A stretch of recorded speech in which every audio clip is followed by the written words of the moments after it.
Welcome to Monday Tsene with Pretoria Psychologists, your favorite psycho-education channel. In the month of May, we are looking at the topic of personal development. Most people think that psychologists only deal with psychopathology. As psychologists, one of our expertise is assisting people to grow, assist you to nourish your brain and mental health to a place where you are able to flourish. Our mental health gets impacted when we feel stuck in many ways. The inverse is also true, where our stuckness can be as a result of ill mental health. So this is why we are looking at personal development as a result of how our mental health is impacted because of not being able to move forward. In some instances, an individual's relationship, their jobs, their personal circumstances might make a person feel quite stuck. Where I usually start with clients is to have people then write down, if I take this action versus this other action, what are the pros and what are the cons? What I also know is that at times it's not possible for people to change their circumstances. So it might not be possible for a person to leave their toxic relationship. It might also not be possible for a person to leave their job, their work environment where they are not feeling fulfilled, where they are not happy, where they are not feeling like they are giving maximum input, or that they are feeling overwhelmed and unskilled as a result of maybe the economical needs. Also, it could be with the friendships and also the family members that maybe you have not been able to gain enough skills to build boundaries around the toxic people around you. Or even at times, you find that there is no option but to live with those people. I've got one client where, the mother is so toxic, highly toxic, but she has just lost the job as a result of COVID-19. And she finds herself not having any options. And here we have now started to deal with, in the personal development or her personal development journey, with being assertive. And these are some of the things that I'm going to be talking about, to say, when your circumstance, when your surrounding does not allow to be changed, because maybe the person does not even see their wrongdoing, they don't see how they are impacting you negatively, affecting your emotions, and also the circumstance of a work where the scarcity of jobs, then we look at what are you as a person able to implement or apply that can help you to feel a little bit better and get hold of your mental health. So I will say, start where you are. Since the situation outside of you might not be changeable, or you cannot change another person, I think a lot of people struggle with the fact that they can only change themselves and not the other person. You can only have control over your own thoughts, your own behavior, your own habits, and not the other person. It's usually to start with yourself, and we see that things can get better.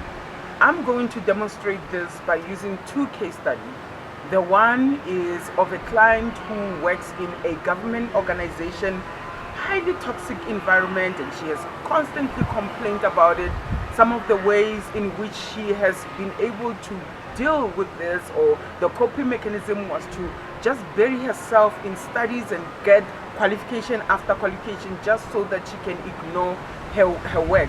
But now she feels, she has sort of outstudied what she wanted to study, besides now doing a PhD in another sector or qualification.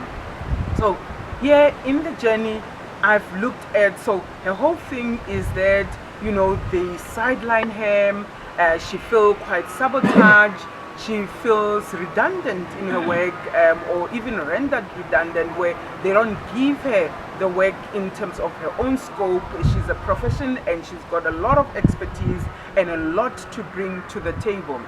So, one of the funny stories that she, maybe it's not so funny, but that she shared with me was that when she comes to work, people leave. And I said, well, they leave to what? Do they go to lunch around that time or breakfast or whatever? She said, no, they leave to go home because they had started many hours earlier before I can get to the office, so that they do everything and exclude me, literally exclude me. And she says that her office is across the boardroom, so she sees them leaving and she's not even invited in those meetings. She's not even part of the planning processes of implementing any of the projects. So she has felt quite frustrated. And I said, well, what do you do usually with the time that you have? Yes, you still get your check, you still go to the office, you still show up, but yet you are not productive, and that has made you to be quite frustrated and even made her to be anxious and depressed.